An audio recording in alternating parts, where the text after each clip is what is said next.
Welcome to Pure Hustle Podcast. I'm Mike. And this is Orlando. And this is special episode number 59. Whoa. Like big deal, like huge. Huge, really huge, because for the first time ever, we have a guest on our podcast. But not any guest. Like this is somebody who actually has been supporting us since back in the day when like 10 people listened to us. Yeah. And on top of that, I think he's probably one of the most legit resellers out there, like walks the talk and always sharing information constantly. Yeah, so. No, he's amazing. So we have with us the one, the only Pete the Craigslist Hunter. Welcome on the show.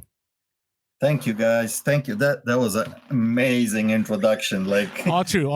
I appreciate it, and thank you for having me on. And am I correct? Is this 59 episode for you guys? Like you said. Yes, this is episode 59. Yeah. So it's over a year now. It's been over a year. Correct. Isn't that amazing? It is. The time flew by. Yeah, it's crazy. And it's amazing how much can happen in a year, you know? I know. Insane. So once again, thank you guys for having me on here. For those of you who don't know me, I'm Pete, aka Craigslist Hunter. I have a YouTube channel. I buy, sell, and trade. I have a brick and mortar shop. But my main sales do come from selling online.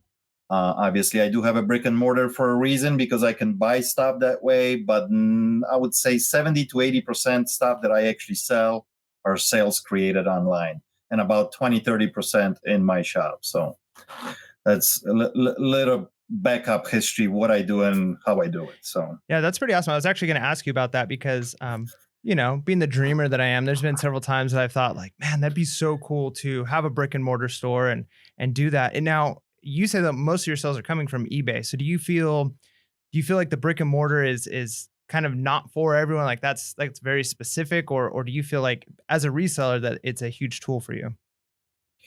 As a reseller, I think it's unbelievable tool. I mean, I created this for a reason, right? Because for many, many, many years, I just basically hustled the street.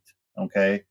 And there was many instances that we had opportunity running a different business, which was junk and debris removal business for years, that all of a sudden we had some people show up at our office, at our shop, and were trying to sell us things. And then we kind of figure out and took it to the next step, actually. Okay, it's working. People are bringing us stuff. Why don't we open something and try to sell out of that place and buy things? So at first we did it actually at our office and the shop that we had till the city shut us down because no license or something. Well, not necessarily the license. It was industrial and commercial zoning, so that was no problem. Okay. But there was one little tiny street that we were on, and when people showed up and started parking, we only did buying and selling on like Friday, Saturday, Sunday. It would be so packed that no other businesses can get into their businesses because we had so many people. So they finally told us you can't do that, and that's when we made the switch. Okay, maybe it's time to open. It's time to actually open a real brick and mortar store that we buy, sell, and trade. And that's how we started, So, that's huge. Like that's a really good problem to have, to be so successful somewhere that they get rid of you and you have to go somewhere else. So my question though was, so you didn't start with eBay right away, then you did brick and mortars? Because I remember watching the interview you did with Dominic, the Primetime Treasure Hunter, and you were a DJ, right, for a little while. And then you're going way back. Okay, well, I wanted to connect the dots because I watched the interview and I'm like, there's a gap there. I didn't hear about, when did Craigslist Hunter actually start, doing eBay and so on. So actually eBay was way before because we did. Okay, so listen, the name really came up Craigslist Hunter because we were buying a lot of stuff on Craigslist. And I mean a lot. It was a daily thing, multiple places. We would have ads out there and go and buy things. And 90% of the time we would flip that stuff on eBay. Okay. From beginning. I think my first original account I opened in 98. And it was seriously active from like 2001, 2002, like full force. So for many, many years, it was just flipping on eBay till we got to brick and mortar store right around 2008 when the economy actually collapsed and we had that big bust with real estate. That's when me and Adrian decided, let's jump into another business. But yeah, so. Okay, you know what? That brings up one of our questions that we tried asking you on some of your lives, but you get lost in the lives because everybody asking questions was, so you decided to go to more eBay during the recession of '08. So what are your thoughts? Is reselling something that's doable during a recession? Understanding that if we have one now, it's going to be different, but what was your experience in '08? I think it was, well, for us, we wanted to get our feet obviously wet in brick and mortar. That was totally new venture for us. Okay. We were already very, very experienced on eBay, doing this for about 7-8 years on eBay. And then getting into brick and mortar, that was the scary part. Could we pull it off? Could we make it happen? Do people actually have a little bit of money to spend at that time in 2008? Do anybody gonna buy anything from us? So I think it's very doable right now, more than ever. I think. Okay. I think you hear it all the time, right? Brick and mortar is dying. My type of store is a little bit different. What I offer to people is a place that they can unload something quickly for quick money. And I think that kind of business is always going to be in existence. There's always people here and there that are going to be in need of, I need the money now. I need to pay some bills. Something came up. I need to sell this. So it's totally different than being Best Buy or, a Target, something that constantly those people have such a small margins are playing against each other because they're just pushing product. My idea of brick and mortar is more just buying. I use that store mainly for buying, and then maybe 20-30% just selling, and I sell the rest of it online. So I think e-commerce, we're just starting with e-commerce, honestly. Okay. I think we got to get to the point that we're going to be so freaking lazy that you're going to be laying on your phone and you're going to be ordering beer, you're going to be ordering croissants, you're going to be ordering everything because you just don't want to leave. Interesting. Okay, so do you think though, like Amazon right now, you can get prime money, right? You can like sell stuff for like 4 or 5 times what it's worth, especially in Q4.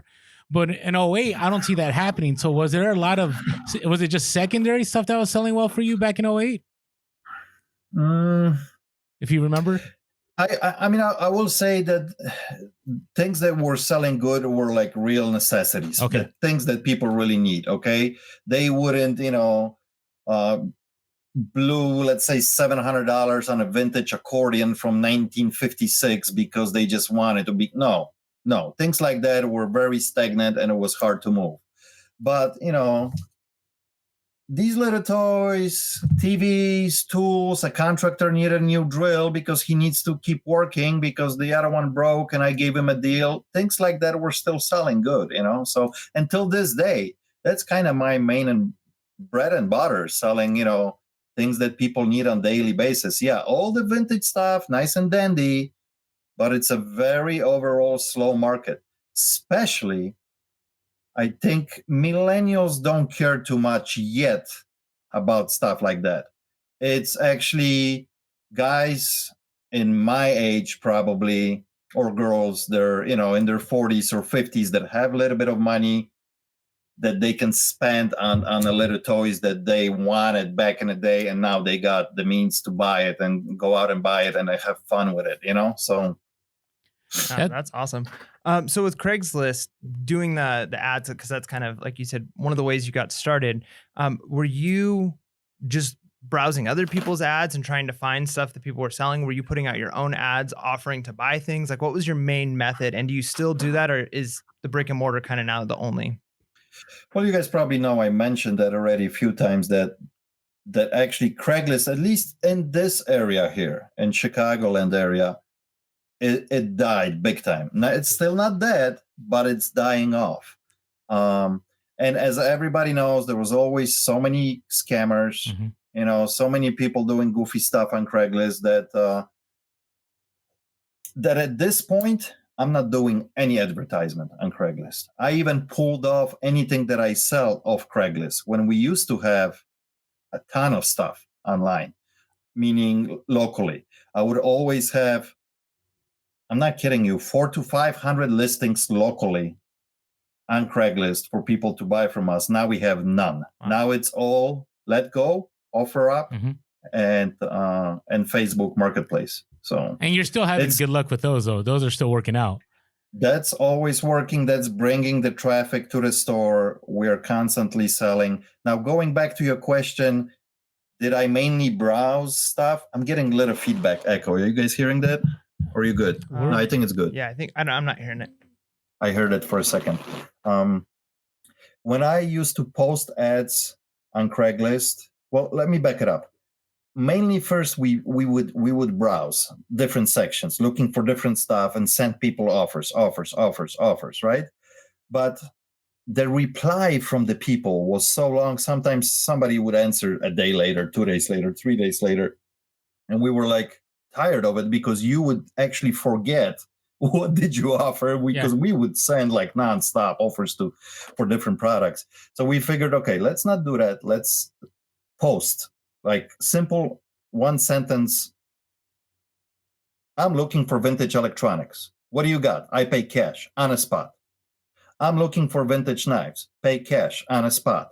And we would just do 20, 30 ads like that every single day, and the phone would ring, and we would cherry pick where we want to go and negotiate a little bit already on the phone so we get a good feel out of it. Okay, we got this one, this one, this one. There's 6 lined up. Let's go. Let's buy it. And we would do this every single day, so until we opened the shop. And it changed, actually, because then we told them when they called, here's the address. Come on over. Make them come to you. Hey, that's even better. So it's interesting. You're very big on bulk buys, and I actually adopted your model when you started talking about that. I will say now, I don't ever go to thrift stores, maybe once in a while. And usually it's I leave my business card. You're very big on like letting people know you're a reseller, right? Because that opens up doors. Do you find that to be true with offer up and let go, like putting the ads now? Will that still work, or do you think it has to be more word of mouth? I think it works. Yeah, it still works. Okay. It still works. You can do little ads like that still. Word to mouth, obviously, it's the best because if somebody recommends you, there's confidence right there. It's easy foot in the door. But it's when you say bulk buys and thrift stores, there's 2 different games that you're gonna play, right? It's like I still really, really enjoy going to a thrift store. I still enjoy going to the garage sale. I'm still looking for that one-off item that I can pick up and, buy it for $5. Hey, it's $100 bill. So I still really, really enjoy it. But I think to scale it and make this like a real business, you got to look at the bigger picture. Meaning you do have to buy in bulk. So because you got only so much time in a day. Time is a killer for us, right? You can only hit so many garages. You can only go to so many thrift stores. And if you don't score in that time, you're out. So if you can do bulk buys that will last you a long time, and some of the buys that you guys seen that I have done, I bought something 2 years ago that I'm still selling. I bought something 6 months that I'm still selling, and they fill in each other. One ends, another comes in. So it's a huge part of my business. I bet you I would do only about maybe 20, maybe 25% of business that I'm doing if I wouldn't do bulk buys. And I would still make it. Don't get me wrong. I would still make it. If you are a one-man show and you don't want to have a headache like I have, because I do have a headache, meaning I got a big place, you got expenses, you got employees, people depend on you, which I get a little rush out of it because that keeps me going and gives me a little kick that I got to look for stuff because I got to make sure these people have things to do. But if you are a one-man show or even, let's say, husband and wife team or, boyfriend, girlfriend team, don't get me wrong, garage sales, thrift stores, a beautiful thing. You can make it happen. You can work at your own pace. Are you gonna make millions? No, there's no way, because just not enough time that you can process things and find things, doing this a one-man show or even two-person show. That's why I'm saying, to scale up, you got to go after those big bulk buys, but hey, it all depends how much you want to make too, and what kind of lifestyle you want to live. If you are okay with 40, 50 grand a year, if that works for you, why would you need the headache? Go out, find few things every day, and you're rolling. You don't need anything else. You got a couple people on your team, meaning you and your wife.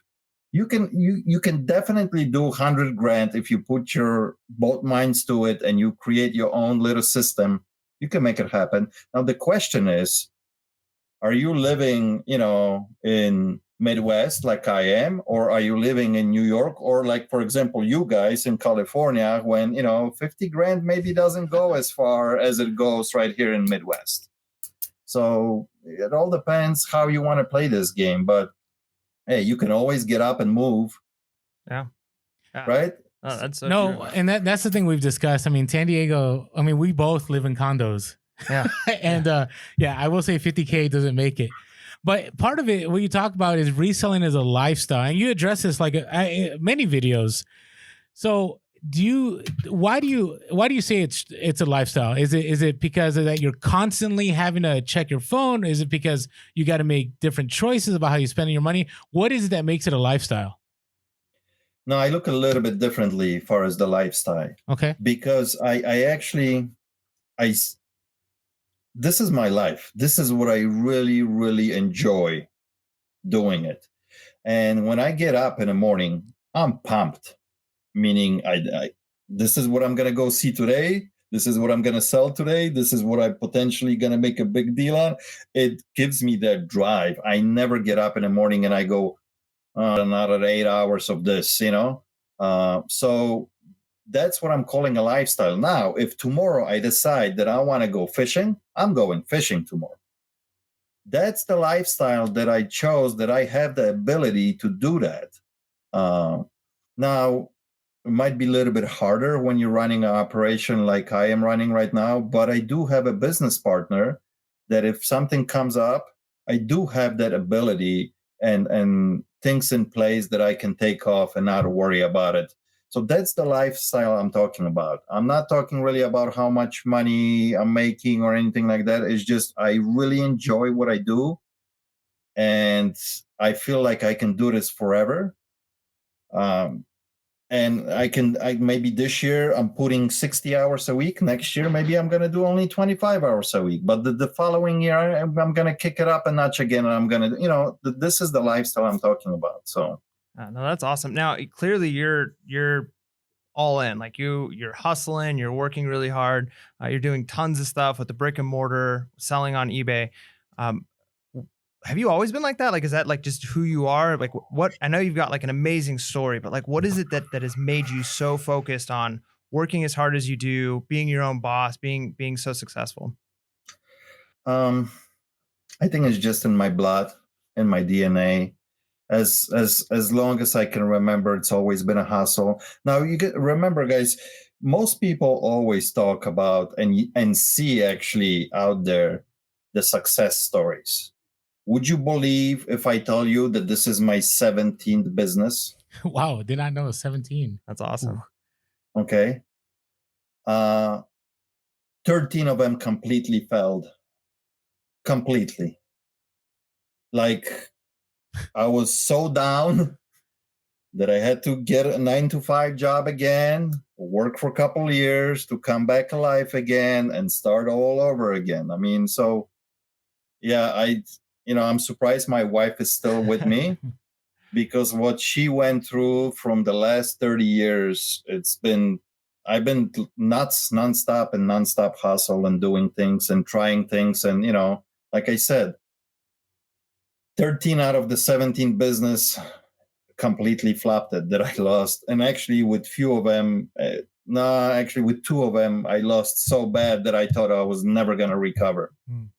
So, but I did. Wow. And that's Okay. amazing to see You know? the just the reality that it's not always easy, right? Like you've got to fail. Sometimes people fail many times before that success comes. But you've got to be willing to put in the work and continue to work through. I mean, you obviously can never be successful unless you keep going. But I think I think that's really important for our listeners at Pure Hustle Podcast to hear, because a lot of people ask, and that's one of the questions they ask is like, is this doable? Like, is it easy? And we try and tell them, it's not always easy. It's possible. And I think to see somebody like you that's so successful, and for you to say like, it's not always that way, it wasn't always that way, and it takes a lot of work. I think that's really that's huge. That's why I like you guys from the get-go when you started your podcast, because you were also real. You were talking about real struggles, real problems that we have, and there's struggle all the time. There's ups and downs. It's a one big roller coaster. So is it doable? Of course it's doable, but here's the little problem, and especially when the social media plays a huge part of this, right? Instagram, Facebook, YouTube's, half of the stuff. I think it's more than half. There's probably 75% of stuff that you see out there. It's all just glamorous, beautiful. Everybody's driving a Porsche. Everybody's making $1 million. Yeah. Come on, get real. I mean, this is just, it doesn't happen. I mean, eventually maybe it does, but even though it doesn't happen like it's proceed out there and shown, some of craziness that we see is just insane, just insane. So a little bit of reality check, it's always needed, because this is serious stuff. And sometimes people will watch and listen to certain people and they think it's all nice and dandy, and they jump into, with full force, and they get a smack in the face right away, and they go, whoa, what happened? There's no money growing on the trees? Like, you really got to, any business, doesn't matter if it's reselling or whatever you're going to do, there's work involved, and lots of work, and you need help from other people. And it's just like, yeah, community of reselling is great, but it's just, you got to put in the hours, you got to put in the time, and eventually it's going to start paying off. The problem is today's society, people are super impatient. They want everything like tomorrow. Let me sign up, and tomorrow, cha-ching, cha-ching, cha-ching. Doesn't work that way. You're going to put 100 listings up and you might not sell anything, and eventually slowly start trickling in, No, I get you. And so I worry about social media in the sense that, a year ago you had this video and you had talked about how there's less and less YouTubers out there, and a lot of people have fallen off. And I've noticed it myself, because when I first started reselling, like being serious, about 6 years ago, I would say probably half of the people that I watch are still around. And the other half, I have no idea what happened to them. Like they're just gone. And, family things happen and people change professions. But you still believe like there's definitely a whole lot of, I would say, part of the pie that's still available that we haven't even tapped into yet, like you said a few minutes ago on the podcast. So you still believe that to be true even a year later? Of course, because there's only such a small percentage of us actually resellers that makes it. Most of the people, they drop off within just a couple months or 3 months, at the most half a year, and they say, oh my gosh, I gotta work. I gotta get up in the morning at 6 and I gotta pack some packages before I go to work. Screw that, I'm not doing that. And they're done, because they just can't handle the pressure, can't handle the amount of work that it's needed.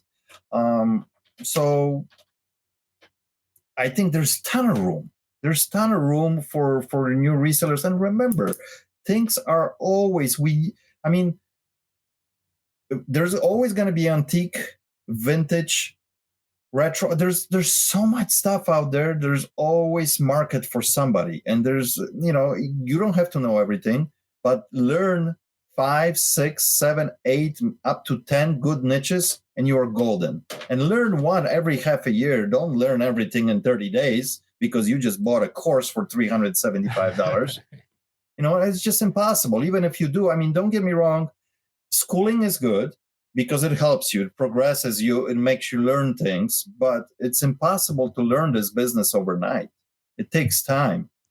Okay. People, I get messages every day and they say, oh, Pete, can I go work in your store for a week for free? I'm like, yeah, you can. You're not going to learn everything in a week.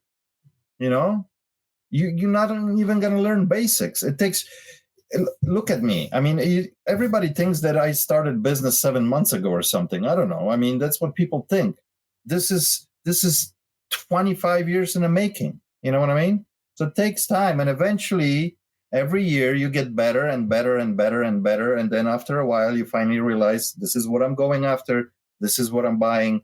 You don't even sometimes look up stuff anymore. You just go with the flow because you get it. You understand that light bulb finally went off. You understand this gig, but it took years to learn, you know? So I tell this to everybody. Everybody's impatient. They want everything like this, you know? Yeah, and they want to know for sure that it's going to succeed. And like you said, like 13 out of 17 businesses were a failure, and a couple of those almost ended you, right? And so I think that, you know, that might push some people away too. And they ask you, like, you know, is it doable? And it's when you say, like, yeah, but, you know, 13 out of 17 times you're going to fail really hard, and are you willing to get back up? That's huge. Yeah. As a matter of fact, there's a little venture that I did not too long ago that I haven't talked about, that I thought I knew everything about it. I had a couple people with me on it who knew a little bit about it as well. And guess what? It was a bad investment. I'm not going to say what it was. I but thought you were going to give us like a sneak preview on the podcast. No. Okay. No, it's just something that you know, it was more like an investing, but still, you still got to educate yourself. And I guess I wasn't educated enough about it, you know? So it's always a gamble. I mean, it is a gamble. So I got a question, more of a practical one, you know. So you're mainly an eBay seller, right? You do Amazon, but you know, I'm going back and forth, and Mike and I keep trying to convince Mike to do Amazon, but Amazon gets tricky. And right now I'm in a place where I can pay my bills with eBay, and then Amazon, you know, allows me to do the extra stuff. But I did it that way now. It took me about a year to transition because Amazon is so, there's just so many variables, right? So is that part of the reason you're mainly eBay, or do you still do a lot of Amazon and you just don't talk about it much? So we till about 2019. 2016 is when we scaled a little bit away from Amazon because things were starting to get a little bit tricky and a little bit more strict because we used to be almost 50-50. Oh, wow. Amazon and eBay. Okay. And then it got to the point that we were like 95% eBay, 5% Amazon. Now I came back a little bit again into Amazon, but we did it differently now. I'm doing 99%. Everything that I do with Amazon is merchant fulfilled. Huh. Wow. Interesting. So I'm not sending the stuff in. I want that control. I really, really enjoy of having a control of the product that I have with me that I can do at any given moment stuff with that stuff. And all it takes is a click. It's off the website and I moved it somewhere else or whatever I need to do with it. So I love the aspect of having that control. And you have a lot of that, especially with eBay, right? Because you always have the physical product. And if you're doing merchant fulfilled, it's pretty much the same way. Obviously, the merchant fulfill on Amazon doesn't move as fast as you send it in and you doing the Prime. But it's working. I mean, it's working. So just to be honest, I like eBay more. Yeah, we're both eBay people. I think I went into like the valley of Amazon for a while, and this Q4 was definitely, it was okay. I didn't do as well as I thought, and got back to my roots. And I think Mike's enjoying eBay, and I agree with you, Pete. I like the control. I like the fact that it's not robotic. You're always trying to find that next treasure, and you can list it, and then it validates it when you sell it, and so on. So. Right, and even talking to the people, the customers, if there's issues, you can figure out, or if there's questions prior they buy it, So there's that interaction, and I really enjoy that interactions. And you building, especially if you're selling things that potentially people might come back to you and buy again, you building that confidence in your customer. He bought it, I sell a lot of vintage electronics. I have multiple people coming back to me and Oh, wow. buying, Okay, that's good. and they like that experience. You will never see that on Amazon. No, that's true. Never. I think Amazon it's really hard in the sense that like the returns, you never get feedback, you never get an opportunity to make it right. Once you're done, and Jeff Bezos moves on. So that's I mean, don't get me wrong, it's a great platform. I mean, the eyeballs that you have on your products, it's just insane what Amazon created, right? But it's like you really got to be, first of all, you really got to know what you're doing, especially these days, because to get kicked off the platform, it's pretty easy if you don't know what you're doing, you know? You really got to follow the rules. So flexibility right there with eBay is a lot easier, a lot more friendlier, especially when you're starting out. I think it would be very, very hard for a new seller to just like jump in with never selling anything and just do Amazon right off the get-go. Okay. Yeah, no, absolutely. Now I got a question. So you had a good point. I think your suggestion of learning a new niche like every 6 months and really, staying kind of current with that stuff, not overwhelming yourself. How do you kind of have like your locked in ones that you do regularly, or how do you stay current? Like, how do you know what's trending, how things are changing, styles, stuff like that? How do you keep your pulse on culture?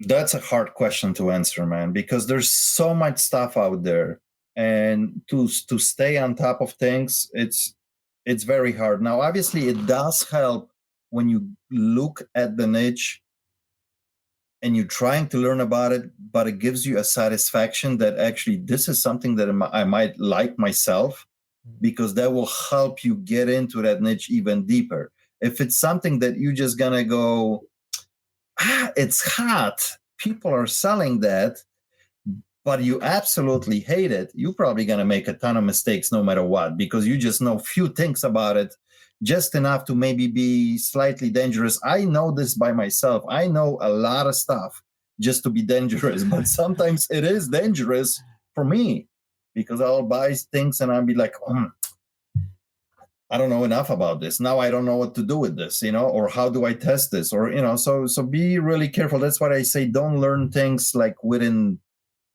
a week or a month, do a new niche every 6 months. Learn it really good if you enjoy it. And it's going to take you some time, but eventually you're going to learn it. Like, I live and breathe, for example, vintage electronics, but it's not only when you say vintage electronics that you're looking at the turntable that it's sitting next to me. It's all kinds of vintage electronics, right? I like camera equipment. I like, frequency radios. I mean, there's so much when it comes to electronics that that niche is so big that that's all you have to do, really. I mean, there's so many different things you can, but here's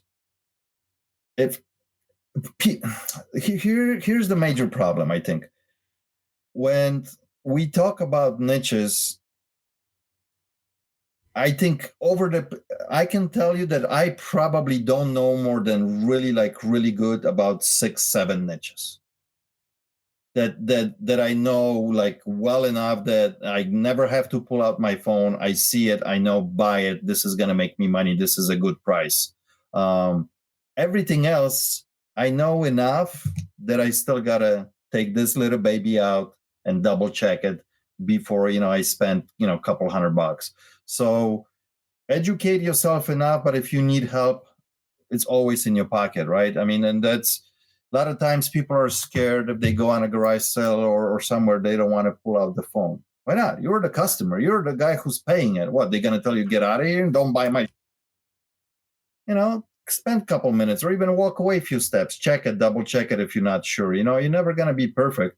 But yeah, educate yourself every single time. If you can learn a new niche every few months, that's the key to this game. Okay. That's good to know. I mean, you're developing niches. I'm developing more and more. So my question, Pete, so Mike and I go back and forth. Mike's been pressuring me to do Poshmark. And I'm more of like, hey, eBay's working well for me. Amazon is working well for me. Pete, what are your thoughts on multiple platforms? I mean, you seem to be doing well just on eBay and Amazon. Is there a need, or should you just really excel at one or two? It's hard because even though I'm doing 2 platforms, but the reason I'm doing this, remember I have a team, I have people that help me, right? So it's very hard to attack few platforms because if you don't concentrate on one, the other one is lacking, or vice versa. You're going to put more time here because you got more orders here all of a sudden. Then you're lacking here. All of a sudden, this one starts down. So you move over here, and now this one. It's a balancing act. It's hard, honestly. Single person to do more than 2 platform, I think it's insane, impossible, and eventually something's gonna go wrong and you're gonna screw up something. Yeah, it's always good to have a little backup plan, but to be like, to do Posh, to do eBay, there's so many different also out there to do like everything. I think it's just insanity. It's impossible. Either you are really, really, really good at one and you concentrate, and the other ones are like, you bouncing, right? Because you found a deal, so let me send it in a little bit here, or but I think you got to concentrate on one. It's just I don't know. I wouldn't be able to do it, and I have a team now, and we are running basically, the local game and then 2 platforms, and it's a lot. That's good to know. So Mike no longer can put pressure on me anymore. I'm good now. Thank you, Pete. Appreciate Plus, that. like we tried Posh too, not with the clothing, but with some cosmetics on it. Okay. And it started working slowly, but it was too much. And all of a sudden it's like, Vicky tells me, Pete, did you take care of those 3 orders today on Posh? I'm like, what the hell are you talking about? What orders? I didn't see anything. Were you sharing closets? I was so busy because I had 45 orders on eBay that I wasn't paying attention. I was trying to make sure those are getting out. Then I had another 12 on Amazon. I was already overwhelmed from 6 o'clock in the morning till about 11. And then she tells me, did you send those out? I'm like, gosh, I haven't even looked at it yet. So it's like, just, when you start growing and things get a little bit busy and it gets hectic, you're going to start making mistakes if you don't have help. And to manage then 3, 4 platforms, forget it. Okay, that is good to know. I appreciate the truth. I'm just being honest. No, you're being real. That's good. I needed to hear that. I feel better now. I'm gonna sleep well now, Mike. Thank you. All right, You deserve it, I guess. Hey, so Pia, I don't want to. Okay, I want to talk. So we're gonna talk about the store that shall not be named. That's what we call Goodwill. And it's just kind of a funny thing we do on our podcast, just because there's this major fear out there. So there's a lot of fear out there, like, don't hashtag Goodwill, block them on social media, like, be careful what you share. And it was funny because I think over a year ago, Pete, you had run into a Goodwill employee who had mentioned something about that they used your videos for their training. I don't know if you remember that. You probably do, because that must have been a big deal. So with that being said, though, do you think that is reality, or you think that's just we're kind of just paranoid? As resellers, we get paranoid, but Goodwill can figure things out because they've been doing it for a while. What are your thoughts on that? For sure. And that video, I think I made it was already like 2 years ago. But still, anyway, remember, Goodwill is in a business to make money, just like we are, right? Yeah, they are a charity in some sense, in some percentage of their profits, but it's business for them, right? Just like it is for us. And if they can make a buck, and if they can squeeze as much money as they can out of, if it's us or other people or whoever buys, they will. I mean, simple as that. It's numbers games for them, just like it is for us. So, and they do it in such a big volume that, so many stores across America, it adds up really quickly, right? That 50 cents more here, that $2 more here. All of a sudden, when you look at the big pictures, you're talking millions. So it's numbers games for them. We get mad, of course, because, they are charging me all of a sudden this much and this much and this much. They know their numbers, right? If they're going to see decline in sales, they're going to lower their prices. Simple mathematics for them. It's a brand name now. People know the store. People go in. If they're going to lose few resellers here and there, not a big deal for them, but it's numbers game for them. So they're adjusting the prices according to the market, just like any other store out there. Same thing with Savers.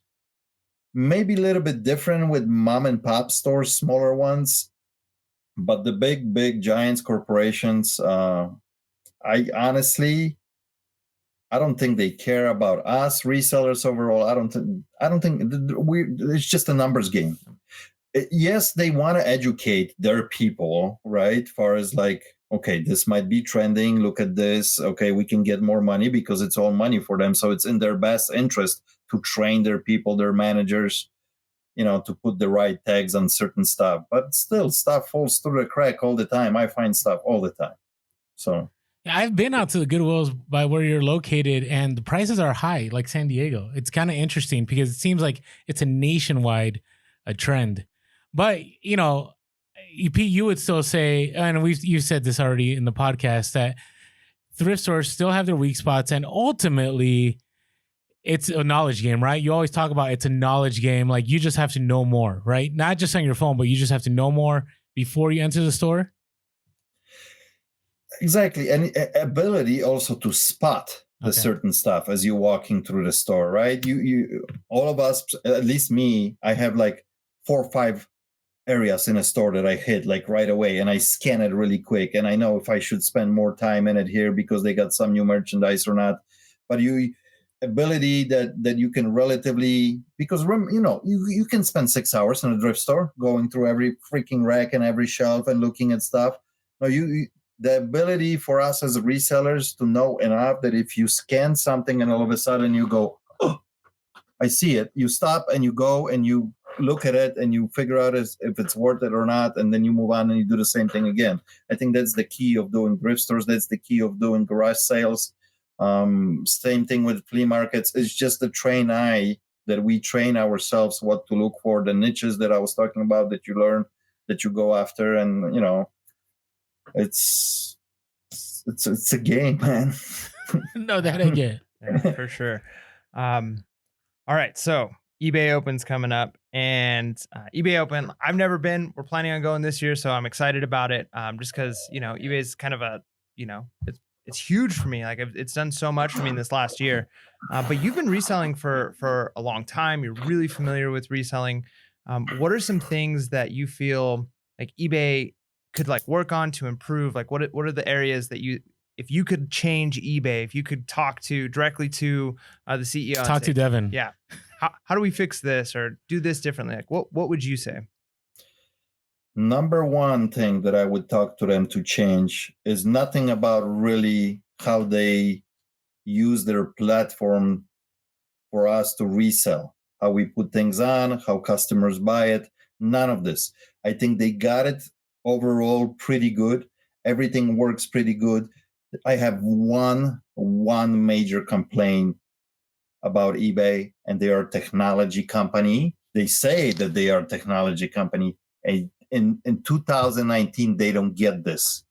They do not understand how to use social media. Okay. And so what do you mean by that? Can you expound on that? For sure. I don't think they don't know how to appropriately use to their advantage how, like people like us, for example, you and me, influencers, meaning that we spread the word. We teach the people, we brave about the platform, and they totally ignore us, meaning that they can use us as their big, loud voice speakers to spread the message and embrace that. And they don't do that. They don't. They could use it on Instagram, Facebook, YouTube. They don't. Instead, they're going to go out and find a real actor or celebrity, and they're going to bring it on their channel, make a stupid 2-minute video with them, and put it on their channel. And that's their way of, like, I don't get it. This day and age, 2019, they haven't figured out how to really, maybe they figure out how to put the ads, on Facebook and things like that, because you see stuff popping up, right? They understand that part of technology, that if you're searching today for an iPhone, tomorrow you see it on your feed, right? Okay, yes, true. You buy from eBay, you see it on your feed, and they throw it at you because everybody else does that, and that's pretty common. But to their advantage, I don't think they understand how they can use social media and us to promote their site. I think they're very narrow-minded in how they actually promoting their site. What kind of jewel they have, they don't realize that they can take it to the next level. They still want to compete so badly with Amazon. And they can't, because they're here and Amazon is right here. They can't even see it anymore. They left them behind so far away, and they still want to compete with it. And they got to realize that they got their own gig going that really have no competition in that market, which is a used market. And they can really blow it out of the proportion now, but they still want to chase, Amazon. I don't get that. So I don't know. Maybe I don't see the numbers. Maybe I'm the guy who's not actually seeing the numbers, what's working better for them. I'm assuming they're probably selling more new items than used. That's been probably proven, but still, they started and they grew up from that used stuff, right? I mean, we know that. And everybody, if somebody says, hey, go get a battery for this drill, where are you going to go if you need a used one? Everybody says eBay. Nobody says Amazon. If you want a used product, nobody thinks of used of Amazon. They always think of eBay. So, and I don't think they're not capitalizing on that. They could big time through all the markets, because they're in 160 markets. I don't know how many markets they're in. They're everywhere. They're big, right? They're international, yeah. So that's my big beef. Everything else, we're always gonna have scammers, no matter what kind of platform. People are gonna cry always. People are always gonna figure out the system. They try to protect us as much as they can. There's always gonna be gray areas. We always gonna bottom. There's nothing you can do about it. This is the nature of the beast, and this happens in my brick and mortar every single day. Somebody tells me, give me my money back. This doesn't work. I'm like, you bought it from me. You digged your whole yard with this rototiller. Now you're bringing it back, and you tell me 3 days later that it doesn't work. Okay, same thing's gonna happen everywhere. So I think that aspect of the business, they got to figure out pretty good. They're protecting. I think they're paying attention a little bit more to us as far as resellers lately, because the last few years been kind of rough. But I think they're paying a little bit more attention what we want as resellers, and they're looking at both stories now, the buyer and the seller. So I think everything that is happening on their side, it's good. It's just they're not promoting themselves enough. And I understand they got shareholders, they really care only about numbers, but they need to grow, and they're stopped. There was some point somewhere that they said, we reached a certain point now, let's milk it.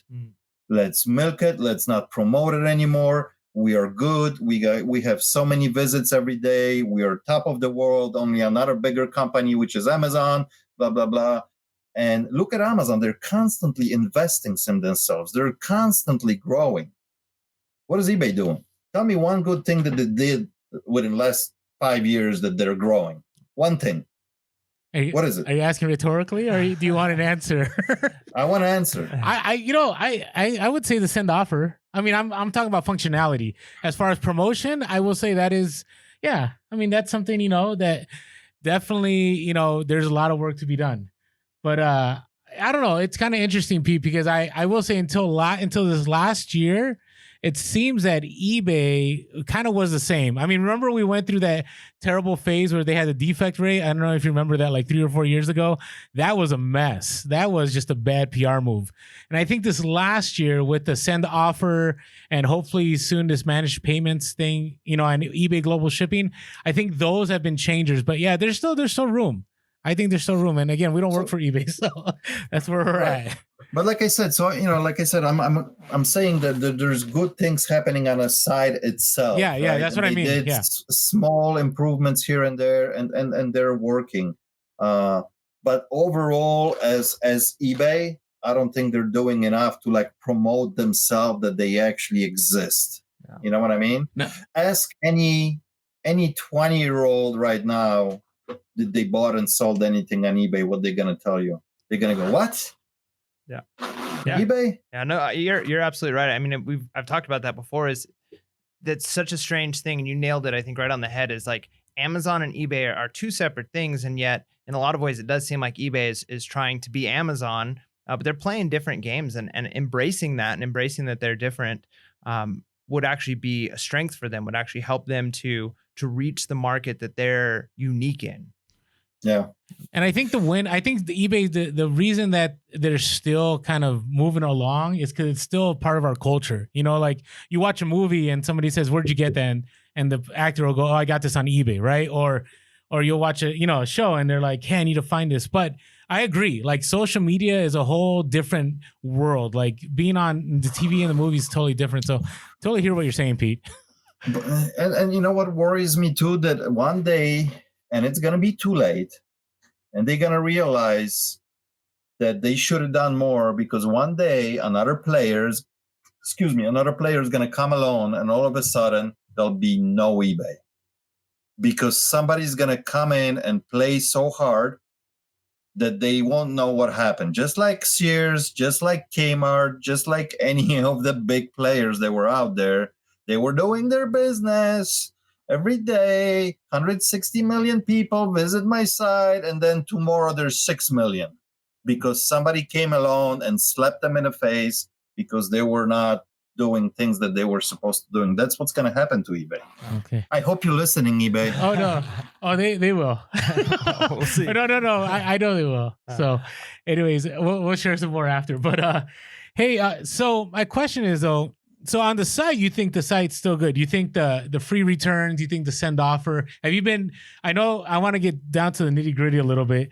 I asked you this last week when we had, we didn't get to record, but the good till canceled. So you're still doing that consistently? You're talking about ending listings and restarting them, I guess, right? Like so similar. Is that how you're doing it to get? Because it's good till canceled was a game changer. I haven't felt the effects, but I know a lot of sellers have. So you're saying you're finding success, and are you doing promoted listings with that? So let me answer the second part of the question first about promoting listings. I never did them. I never will. I think it's a suck that eBay figure out how to get more money out of the seller. Simple as that. Okay. If you have a good product and you price it right, it should sell no matter what. Now, if you are in a very, very tough niche that the competition is so big, then maybe, yes, it will work in your favor a little bit here and there. But personally, I don't do them, and I'll never will. Okay. So that's it on that. Now, good to cancel. It was a huge slap in my face. So I made the whole video about it. I'm sure a lot of people, seen it, but our sales completely tanked. Now, I do understand one part why they did this, because they wanted to get better ranking at Google and all this stuff that it was supposed to help in search. Till this day, when I do search in Google, I'm sorry, but it's not working, because I can't find 90% of the stuff that I'm searching for. So I don't know how true was that. Are they doing this for search with Google? Because a lot of times I can't find stuff. Now, if you're looking for older stuff with Google and Google Images, you'll have a better success than the stuff that it's under current site active. So it was a big slap in the face, at least for me, because we always did either 7, 10, 30, 7, 10, 30, and we always had very active listing, always renewing them. There's stuff always happening. And when the good to cancel came in, it really buried stuff. I mean, we dropped so much in sales, 30, 40%. When you're doing serious numbers, it's a big slap in the face. Wow. So yes, we are still doing, to answer your question, ending listings early. Now, we change a little bit right now which listings we are ending early. Stuff that I want to move quicker, or maybe I have more money tied up in it. Stuff that I have peanuts in it and I don't care, and I know eventually they're going to sell no matter what, that I'm not touching. I'll let them marinate. They can go, if I got pennies in this and I'm asking $18 for it, let it sit. I don't care. But if I got something that I paid $300 and I'm asking $1,000, okay, and I got some serious money, and all of a sudden this item disappears, and I got money tied up, which I need to move, then I will end the listing like that and renew it. Actually, my number is, I think right now we're doing pretty much anything $100 and over, we'll end that listing and restart that. Okay, that's good to know. Yeah, that's a good benchmark. I think that's good. So I want to turn it a little bit though, Pete. So we didn't get on eBay's case, but eBay definitely is good for all of us, right? I mean, to a certain point, like I know I wouldn't be able to do what I do without eBay. So do you find eBay, I love you. Do you hear me, eBay? I love you. I never said anything bad. You never heard me say anything bad. No, absolutely, guys. I mean, come on. Without this platform, we would not exist. Simple. Okay. No, I just wanted to throw, because, I got to say, Mike and I go through that. I tell Mike all the time, I'm like, I probably need to get just an eBay tattoo. So then whenever I say anything, people know where I stand, that eBay is still what I believe to be the best place for someone to get started, because you learn a lot and there's a huge market that you can't have on any other platform, especially for used items. So now I had a question. No, I already asked the question about the recession. Now, eBay has been kind of like your major scores, right? Have been all on eBay, Pete, pretty much? I would say so, yes. Okay. Yes. So what do you, and this is kind of out of nowhere, what would you say, and maybe you've already shared this, what was one of your biggest scores you would say in your reselling career? And then what if you want to share, you don't have to share your biggest mistake in reselling, but it'd be helpful to know just so we can all learn, and what were the steps that led you to make that mistake. So why don't we start with the bad, if you want, Pete? Like, what is something you wish you had avoided or you had done differently? I think, and it's for a lot of people, concentrate at the beginning and really figure out, especially now these days, because there's a lot of changes at the moment. Shipping. Okay. Shipping at the moment, if I knew and understand from the get-go, it was a game changer for me to actually learn and know what you're doing. And especially when you doing bigger stuff like I did, even at the beginning, sending a lot of heavy, big vintage electronics, because I lost at the beginning on some of this stuff. I had no idea what I was doing, I mean, putting, and I'm talking even years ago, putting, $12, $15 on something that I'm going to ship that was 50 pounds and it's going to go across America, and it cost me, $40, and then all of a sudden all the profit disappeared. So this was at the beginning, maybe not a mistake, but something that I would concentrate more to learn, because I got burned, at the beginning, and we had to figure out, okay, now I can use freight for this, or UPS ground or FedEx ground. So learn those steps at the beginning, because it will save you a lot of headache and it will save you a lot of money. What else as far as like bad stuff? Don't buy and sell things that have an expiration date that comes up really quickly. Okay. So did you have a bulk buy? Because you're going to have a problem on your hands, not only either from a site that you're selling on, but from the people that are going to get the stuff and it's going to be expired. So pay attention to that. Yeah, you don't want to be responsible for someone's stomach ache, right? Now, and I'm not only talking, guys, about food products. Don't be stupid like me and buy a software that it's for doing income tax. I remember this. And you don't pay attention to the date, and you spend crap load of money. You put it on a site, you title with the correct date that you're thinking it is. You ship out 200 of them for a few $1,000s, and then every single one of them is a return. Pay attention. Okay, but here's the thing. This is good for all of us to hear, right? Because if Pete can't end up, I mean, that's a big deal, right?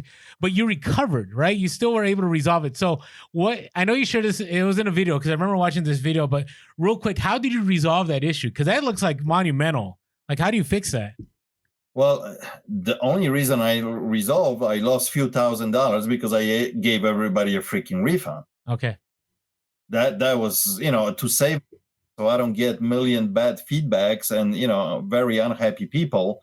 It actually cost me double because the way I was doing it, people that took me up on it, I paid for their new software.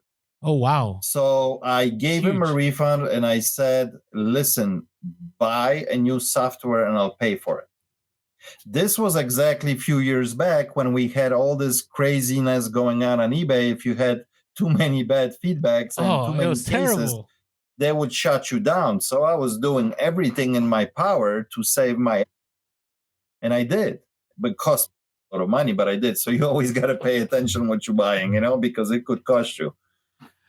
Okay. Oh, that's awesome. Yeah, that happens. I mean, I've shipped expired ink, but that's a much smaller scale. But it's the same lesson. You gotta pay attention to those small details because big or small, I mean, it'll bite you. I mean, there's nothing wrong with shipping expired ink, long as you let people know. People still buy it, right? Yep. I mean, long as you disclose it. But what I did, telling people totally opposite. This is all good, new, brand new. This date, and it was totally wrong. So. Yeah, it happens. It happens. Now, going to the first part of the question. Yeah, the positive side. The best item I can tell you right now because I just shared it a couple videos ago. I made a video about it. And I tell you, if I could, I would be just buying and selling cosmetics. I'm telling you, the market, ladies will do anything to look pretty for us. Simple as that. No, simple as that, really. Cosmetics sell, and they sell in huge volume and big numbers. And there's lots of companies out there, obviously, in this market, but they're all making it, right? Because it's just huge. And me, when I had an opportunity to buy the big buy that I did for cosmetics, it took me. And this was only part of this whole buy that I bought. I'm still selling different stuff, but this particular product that I bought, that I paid about $10,000 and took me a year to sell, tiny little tubes, but it made me 30 grand. Yes. So when you look at it in a smaller picture, this is something that you're buying for $10, right? To sell it for 40 to profit that $30. But when you look at the bigger picture, you invest $10,000 and you get $30,000 profit out of it. You do few like that, you're golden, right? Yeah. Every year. That was good. Yeah. If you could scale like that, that's amazing. That's what this game is all about. I think if you can figure out how to scale it like that you have those few products that this one is going to make you 10,000 this year. This one is going to make you 17, this one 30. This one's 62. You're golden. It takes time, and it's funny because a lot of times people will message me, actually quite often, and they ask, "Can you share the information?" It's like, if I share with you, if I tell you, I'm gonna have to kill you. I mean, this is years of me working, networking, finding connections to find some of the deals. Of course, I'm not going to share you. So you think there's a fine line between, like, there's sharing, but then there's certain things you don't share? Well, of course. I mean, that's the big debate right now. That's why I'm asking. Yeah. You can't share stuff that, especially with my following, I'm going to say something out there that thousands of people are gonna. Can you imagine me saying one thing, go out, buy tomorrow? That market tanks within 7 seconds.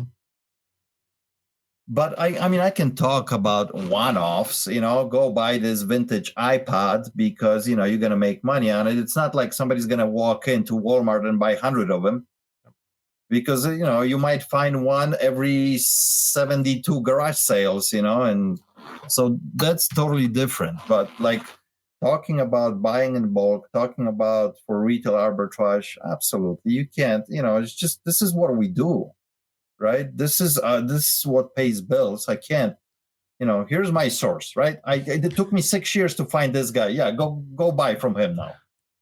It's not going to happen. No, it's not going to happen. I appreciate you sharing that. No, because that's a big question about social media. Like we've talked about social media, it can benefit, right? It's benefit, us a lot. It's benefit others, but it can also, especially Q4, a lot of things tanked like crazy because people were kind of like, hey, look at the store. I got 100 of this item, and everybody else went out there and then no more.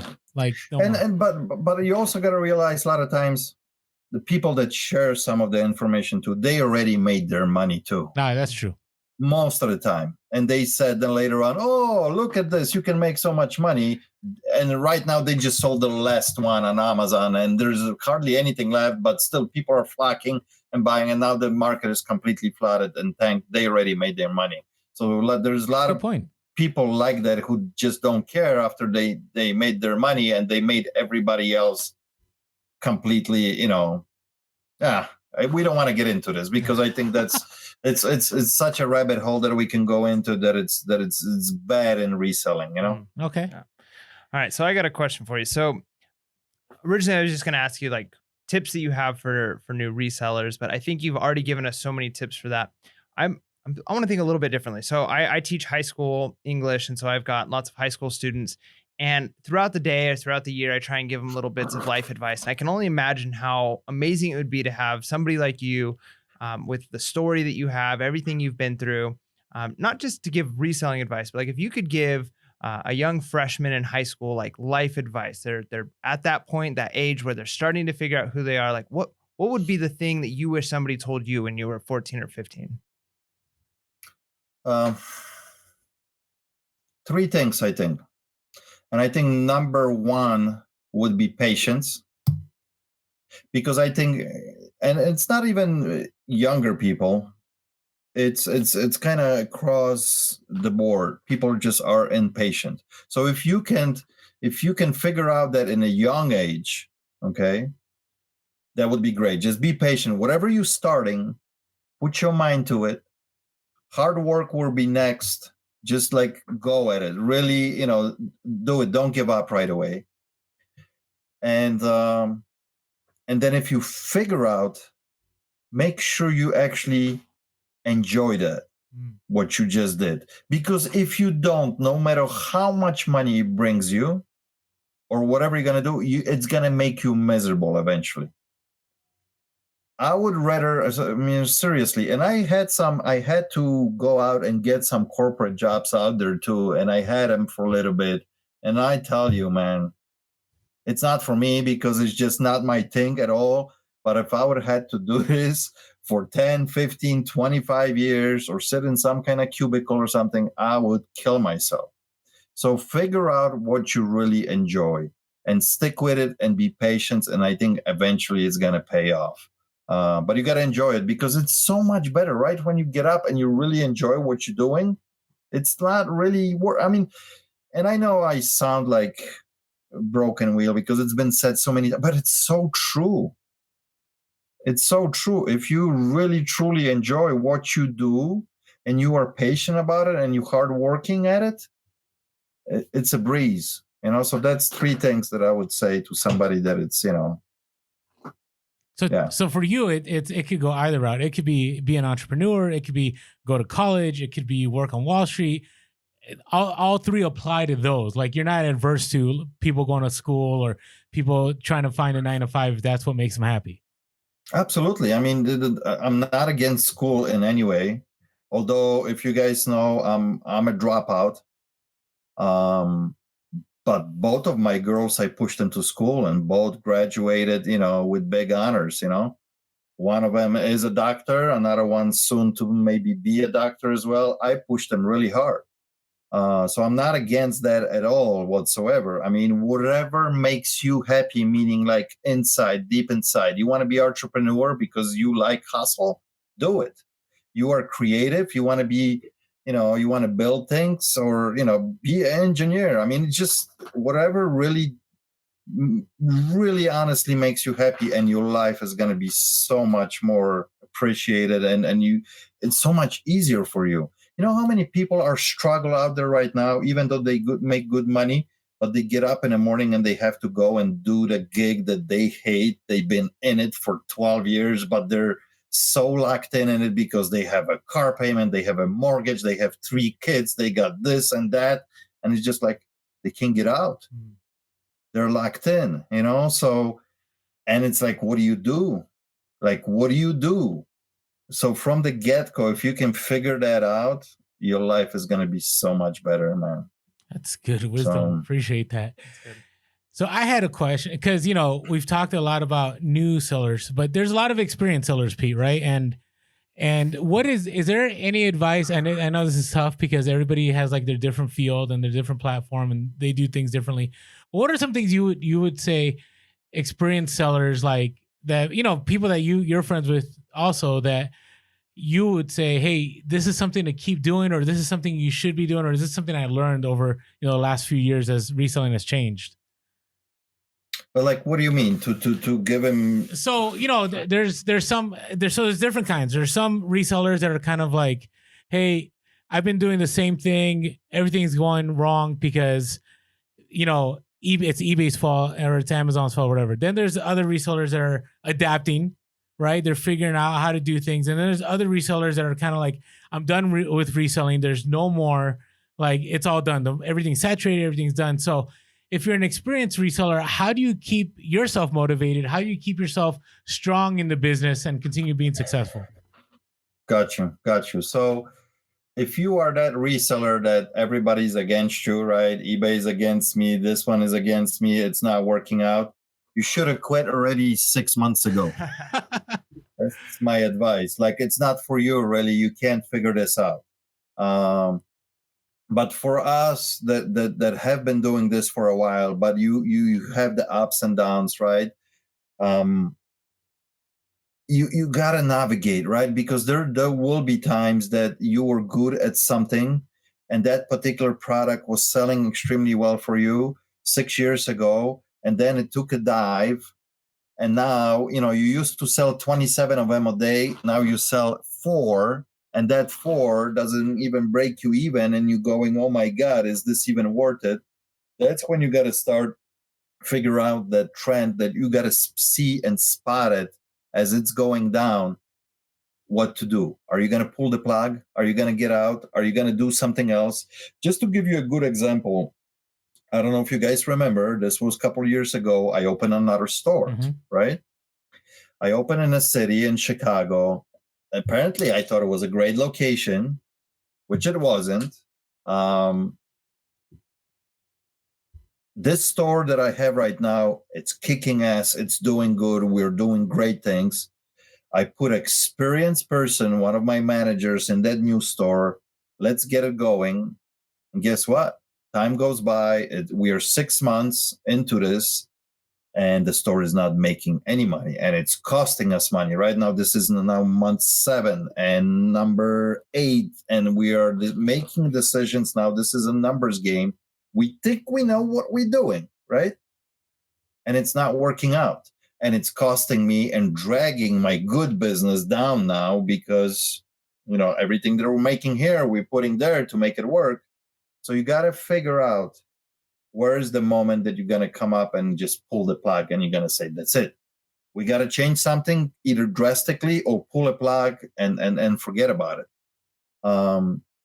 And that's exactly the same thing. If you're selling on Amazon or eBay, you got to realize, where are those moments where you have to pull the plug or change or pivot or do things differently, or go out and ask even for help. If you got different resellers, hey, what should I do? Reach out to this person. Hey, I know you've been selling the same stuff like I've been selling. What are you doing now? You'll be surprised how many people will open up to you. Obviously, nobody's telling everybody like their secrets, like we were talking earlier, when I'm getting my new stuff. But somebody will say, hey, listen, I've been selling this also for 4 years. It completely tanked. You're still trying to sell it. Just get out. Try to get in. Don't continue on that path. And then you're going to have that validation from somebody else. Yeah, it's really time. So you got to really figure out, this is a nonstop roller coaster, nonstop. Today, iPhones are going to be selling, but 3 years from now, somebody else is going to come in, a bigger player, and all of a sudden this is not going to be worth anything. So it's like playing the game, figuring out, understanding. And this is a tough one, actually. This is probably when most sellers eventually quit because they can't figure out how to pivot or how to pull that plug, or save the little bit money that they have and try to do something totally different. If something works for you for 7, 8, 10 years and you were comfortable and all of a sudden it's not working, us as humans, it's very hard for us to change, right? And figure out the new way. Not that we are a lot of times lazy, but it's just the habits that we have. It's hard to break that habit. Even if it's not working, you're still pushing it because that's what you know. So it's a tough one, man. It's a really tough one. It seems like adapting is the key. Like if you don't adapt, like you're done. And sometimes you can go a couple years and you don't have to adapt. Sometimes it's like 6 months, especially like you had talked about the Goodwill canceled. Like that was a huge deal and you had to adapt like within a month. You had no choice. And I'm still trying to figure it out. And it's still not over. It's been only implemented for 2-3 months. And it's still like we are almost back kind of to normal, but not really. I'm still playing with this whole idea. How is it going to play out? I don't think we're going to see like hardcore numbers till it goes for like 6 months to a year. How is it really paying off for eBay and us? So, yeah.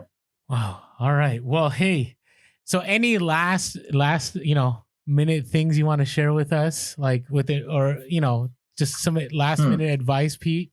Not that this is the last time we'll talk. We'll talk again, hopefully soon, but any thoughts? I want to ask you guys questions. Oh, wow. Actually. Okay. Turning the interview, yes, because Mike, I hear you are planning to go on a road. Is that true? Or what's the idea? I mean, I heard you looking for RV. Are you gonna go on a road? You're gonna take the business with you on a road as well? What's the idea? I want to hear, and I got some kind of input for you after you answer a couple questions. Nice. Yeah, no, that's great. Yeah, so you mentioned it earlier in the podcast that California's expensive. San Diego is like one of the top 10 most expensive cities in the world to live in. It's ridiculous. And so we have a young son. He's almost 2 years old. And my wife works, the 9 to 5. She makes really good money. And since we've started this reselling and got into this reselling, we've realized that this is the hustle we want. Like this hustle allows her to have more time, potentially have more time with our son. And so we decided in order to really make this happen, we had to downsize. We had to really just find ways to cut expenses while we're building this and making this happen so she could stay home from work. So the way we did that is we just purchased a fifth wheel, which currently is on a lot that her parents own. And we literally are going from a nice condo and sold almost everything that we own and are moving into a fifth wheel, and then are going to just use some storage units for eBay there. And we're thinking potentially of getting a big trailer that we can attach to our vehicle, and then do kind of more of gypsy style, going from city to city, picking up stuff at thrift stores, garage sales, making connections, and maybe selling on the road. But we do want to be kind of located centrally in San Diego. Okay. So are you still, both of you still working full time, or are you ditching your jobs as well and you going on a road and doing this flipping stuff? Yeah. So we're both full time right now. Come December, she's going to start staying home from work. And then I'm still going to work full time. But because I'm a teacher, I have quite a bit of time off. So I'm off for a few months during the summer, several weeks during the year. There's weeks off. So that's going to be the time we kind of utilize for that travel. Oh, I see. So mainly the traveling part is going to be happening when you have the lots of time off because you're a teacher. But the fifth wheel is really, you decided that you're going to downsize. You're going to live in a fifth wheel, basically, right? Yep. Now, is it going to be okay, I'm going to live here for a month, or I'm going to live there for another month, or is it going to be, are you staying at certain lot, like you saying that it's parked always at the same spot? I mean, yeah, I'm trying to get a feel. How is this going to be more you guys exploring and trying to buy stuff on the road, or is it really downsizing because this is the lifestyle you're gonna pursue eventually, maybe down the line. Just Yeah, I'd say it's like 95% right now, just downsizing, freeing up some capital for investment, freeing up some money so that we can, live off of just my salary plus what we're doing with reselling, as opposed to working, full-time job. So mostly downsizing right now. The travel aspect is going to be smaller, and then potentially down the road we might be able to build more into that. But for now, it's just permanent location for the most part, semi-permanent for at least the foreseeable future, probably the next 5 years. In a fifth wheel. So going That's minimalist. awesome. Yeah. that's fantastic. I mean, if you can do that, and if you can create that, see, this was what we were talking right at the beginning of the show about that lifestyle. It's amazing if you started flipping, you figure out that it does work, and you can figure out little bit things here and there. Okay, maybe if I downsize a little bit here and we move here, maybe my wife is going to be able to stay with my son, but I'm going to be able to supplement her income with my flipping. We both enjoy that. Right. What's better than that? Yeah. I mean, that's Agreed. right there. Yeah. I mean, it's hard for me to imagine. Like you said, we've been doing this podcast for just over a year. And like the very first episode that we had, I think I had maybe a week of reselling under my belt, right? Like I was 100% rookie, like teach me how to resell. And it really is amazing what you can do when you put that work in, you put that time in. And like you said, with just the lifestyle aspect of it, we know it's not for everybody, but it is an incredible lifestyle. It's an opportunity to free up time to be your own boss. And so we're really excited about it. I'm really blessed to have her in my life because she's the strength where I'm weak. Like I don't like listing on eBay. She loves listing. She doesn't like sourcing. I like sourcing. So we make a good team. Absolutely. Absolutely. Now, what about you, Orlando? What are the plans for the next 5 years? You are full-time now. You're doing this now for a few years. Correct. You got your feet wet pretty good. You know the game. You know eBay. You know Amazon. You know what's going on in the fourth quarter. Or like, where's the focus now for the next few years? So, what are you thinking? So right now, I'm in a very transitional stage in my life. A lot has been going on. I was married for a while. I'm no longer married, and it's just me and my boys, and I spend time with my boys. And so that was a major shift. Man, you're asking these deep questions, Pete. I was a school administrator for 5 years, and I was a teacher 10 years before that. So this is a completely different life for me. I very much worked 16-hour days. I was very used to always being around people all the time. You always had to shake hands. Hey, how's it going? How's life? And now it's very business, very motivated. So I've taken this opportunity. Number one, I have 2 young boys, and I feel like I missed out a lot of their life the last few years. I was spending 16-hour days, with other people's kids, which was great. And I love making that impact. But I come home and I give my kids maybe 30 minutes, maybe 45 minutes. And then I had to send emails. I had to answer text messages. And so part of these next 5 years is, my oldest is 13 and, I only have so much time until he goes off to college. My 8-year-old, I'll have him for a little bit longer. So I want to focus on them. And so reselling has allowed me to do that because kind of like you said, you can choose to work 60-hour weeks. And then the next week, maybe you work 20 hours. Right. And so it kind of carries. And the other part of it, Pete, is I want to build wealth. And so part of what we've been talking about, we've done this other kind of episode called the Level Up Review, which we look at these finance books. Right. And one of the themes is about accumulating wealth, right? Not changing your lifestyle, but keeping the same lifestyle and just continually building. So for me, the next 5 years is continue scaling eBay, continue scaling Amazon. I'm kind of back and forth about that because, like you said, Amazon gets tricky, and I find a lot of safety in eBay right now. But Amazon, like the last 2 days, have been incredible. Like I couldn't sell what I sold on Amazon the last 2 days on eBay. It might have taken like 2 or 3 weeks. So my goal over the next 5 years is while I'm trying to enjoy time with my boys, while I'm trying to, continue scaling my businesses, is to, allow that wealth to accumulate. So I'm in a place where then, 5 years from now, I can make a decision. And you said 5 years, so I don't know when this will be, right? I still, I am going to be teaching again in the fall because I'm a history guy. So I love history. So I actually had a lot of parents knew me and they reached out to me and they wanted me to teach their students who are homeschool kids. And so I'm going to be doing that once a week for 90 minutes. I get to teach what I want. I get to grade how I want. It's beautiful.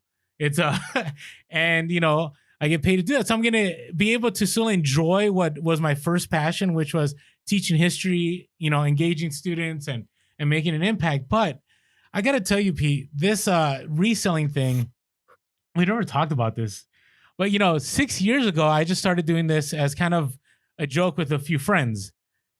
And it started with the $20 bet. We shared this like in the first couple of podcasts. And then it grew into, hey, you have 40 listings. Hey, you have 200. Hey, you have 500. Now you have 1,000. And then it's like, whoa, like this is something serious. And so right now I'm just going to, I love this. Like you said, Pete, my question has always been right now is, can I do this for the rest of my life? And I'm about to be 40 in a few days. And I'm kind of in this stage where I still feel like I'm 20, but I'm not 20. You know what I mean? Like, and I get that. And so I'm just trying to sort this out, Pete. I feel like I've been given an opportunity through reselling where I never expected to go full time. Like kind of, you know, situations pushed me to make that call. And now I'm full time and I'm loving it. I'm loving one, the reselling aspect. Two, I'm loving the community. I mean, I never thought, Pete, I would have you on a podcast, okay, ever in my entire life. Like I just watched you on YouTube years ago and now we're here. So I'm loving the whole social media. I'm loving the podcast side of it. And right now, you know, reselling is paying the bills and doing a little bit more. And that's just what I'm trying to do, at least for the next 5 years. Don't know how long this will be. Yeah, I don't know. We'll see where this leads. Yeah. And, you know, I try to ask myself every couple of years that same questions. What's going to happen within the next few years? And it's been 20 some years later, you know. So you kind of always really, really don't know till the end, right? Because it all depends. I mean, something could happen tomorrow and we have no more internet and we are all screwed, right? Basically. And I'm happy that I have my brick and mortar then. But I think one big thing that both of you guys mentioned now, that the ability that this business gives you, a flexibility and that lifestyle, I don't think you can do many other businesses the way you can play this business. Like we said, okay, this week I'm going to work 12 hours. Next week is going to be 68 and the next one 40. But this one I'm taking completely a break because I got to do something and things are still rolling. How many businesses are out there that you can do this like that? You know, I know, you got to get your feet wet and things going, but eventually when you get it going, you can do this like this pretty much all the time. Mm-hmm. If you are doing, I don't know, roofing business, construction business, you step away and things are falling. You step away, you only work 12 hours this week, you're not making any money, period. You know, so it's like, especially if you're playing like 1 or 2 person game, I'm not talking bigger operation. Obviously you can scale a construction business, have employees and offices and, you know, people working for you. But I'm talking about, you know, like, you know, 1 or 2 people or even 3 people teams, you can really make this happen. So that's what I love so much about this business, you know. No, and Pete, that's why it's doable. It is. And that's why you've been such an inspiration to Mike and I, because I look at my life now and in just it's been a year, I've taken 3 trips with my boys that I never would have been able to do before and fully paid for with reselling. And on top of that, I didn't have to ask for a day off. I didn't have to worry about what's going to happen when I get back. I mean, I had packages and, you know, all the normal stuff. Right. But just the freedom, it's such what a time we live in history to be able to do something like that. Amazing. Unbelievable. Not only that we can do this, but look at like you mentioned earlier, look at the community. We are doing this podcast. We are just, you know, we are our own mediums. We are talking to the world. This is insane. It is. What's happening. This is absolutely insane, you know, and you can really ramp it up and eventually, you know, things like, YouTube and stuff, they're all of a sudden become, part of your income as well, down the line too. There's lots and lots of opportunities that you can, turn this into potentially profitable businesses. So yeah, it's amazing time for sure. So I got a quick question for you. So I think I answered the fifth wheel with the way we're going to do it. However, I'm interested to see what you had to say if we were to go 100% on the road. Like, what's your advice to somebody who's wanting to go on the road reselling? So here, I think when it really comes, the 2, 3, 4 niches that you really got to be educated about and know how to do this business on the road. Because I don't think, like, for example, what I'm doing now, there's no way I could take it on the road, right? There's no way. I need a big warehouse. I need spacing. I need employees because we do volume. I buy in bulk. I mean, how are you going to buy in bulk when you go on the road? There's no way. So you got to really figure out a few niches that you are really good in it. And those niches actually are making you like excellent money. I have a friend, for example, who travels all the time. His niche is vintage musical instruments. He only has about 30 to 40 items listed on eBay at any given time, and he only sells 1 or 2 a month. Average ticket is about $7,000. Wow. So he figured it out, right? How to play that game with only selling 1 or 2 items a month. I was just talking to him the other day. He sold a guitar for like $4,200. That was his second sale this month. But he doesn't need a bunch of sales, right? But what happens is he looks at the whole United States, looks for deals everywhere. And if he's local here in Chicago, if there's a deal to be made, he's jumping in on a plane tomorrow morning, flying into New York, buying a guitar for $2,000 that he can flip it for $4,000. Wow. That's his game. That's what you can do when you go on a road, understanding the certain product that you can maybe potentially even have with you. And you can ship out whatever you are, but you got only few of them, but it's good enough that you're making money. Because if you're buying something for, $2,000 and you're selling for $4,000 and you do a couple times a month, it works, right? Oh, that's awesome. I got another friend who only deals with high-end watches. Same thing. All his tickets are, $3,000, $4,000, $5,000. So it's just like understanding what you can go after and then be really good at it, and you can make it work. I mean, I talk to my buddy all the time, and I'm like, if I would ever sold my shop or whatever would happen, this is the model that I'm doing. This is what I want to do, what you're doing. Because he just, okay, tomorrow I found something. He might not buy anything for a week, 2 weeks. And then he'll have a couple good hits here and there, and he literally just jumps on a plane and flies across America, because he just made a deal with somebody and flies back, and potentially this was a $3,000 flip. Wow. There you go, Mike.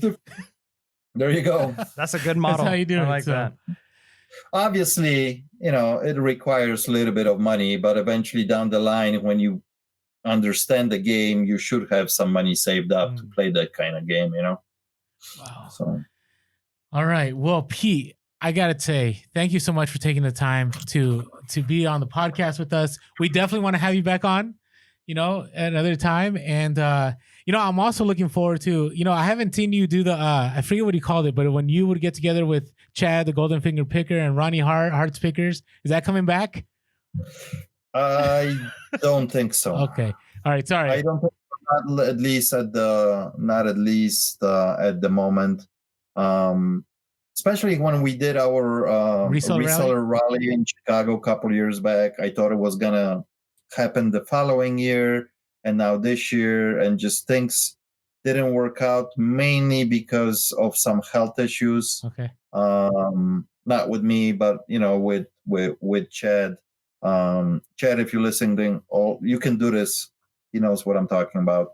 So hopefully, we were just actually all three of us were talking today, and we were saying how cool it would be, because this was actually the time when we did the reseller rally in the middle of summer, and we were all talking maybe one day again. So we'll see what happens. Okay, I just had to ask because I learned so much. I remember looking forward to those all the time. You guys would just shoot the breeze too. That was cool too. So it was fun. Yeah, I really enjoyed the shows doing with Ronnie and Chad. Big time. That was good time. Lots of information, and I learned every single time too. We all did, you know, because everybody had a little nugget here and there that somebody said. I'm like, Then even after the show, I would tell the guys, Chad, how you do that, or Ronnie, or how much stuff I learned from Ronnie about clothing, which I'm going to be open about it. I hate clothing. I absolutely hate clothing with passion. But like I said earlier, I'm dangerous enough that if I spot something, I will pick it up. So, but yeah, I miss those shows. But so I just wanted to, just say thank you. And again, I think what the takeaway is we're all learning. Pete, you saying you're still learning is a big deal because we're all learning, and it's just a great community to be a part of. So, hey, Pete. Yeah. Thank you so much. We will make sure to keep in touch and have you on again, hopefully soon. And Mike, you got anything you want to end with here? I just want to say you're probably one of the most real, relevant resellers that we know. So thank you for that. All right. So that being said, make sure to be real, Be relevant, and be reselling. Hey. Cheers.